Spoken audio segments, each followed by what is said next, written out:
大家早晨，歡迎收睇星期五朝頭早嘅天氣報告。我係梁浩明。今朝早由維港望出去都雖然見到有啲低雲啦，咁但係雲量都唔算太多，亦都見到好靚嘅日出㗎。咁我哋預料日間嘅天色都會係幾好，高溫天氣係會持續㗎。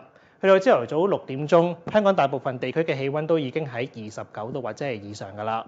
咁不過喺大範圍嘅衛星雲圖，我哋可以見到，雖然我哋嘅雲量就唔係太多，咁但係廣東內陸就有啲對流嘅雲團啦。而且喺台灣附近亦都係一個螺旋形嘅雲團，咁佢其實係一個熱帶低氣壓。咁我哋預料呢個熱帶氣旋喺未來嘅1-2日係會移向日本以南海域㗎。咁不過受佢嘅下沉氣流影響，咁今日咧廣東地區嘅風勢係微弱，天氣係會極端酷熱，而高溫觸發嘅雷雨亦都會影響呢一區㗎。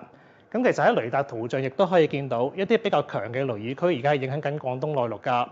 我哋預料今日稍後咧，雷雨區亦都會影響住我哋，咁所以今日香港嘅詳細天氣預測就會係部分時間有陽光，有幾陣驟雨。日間市區嘅最高氣溫係大約喺34度，而新界再高1-2度。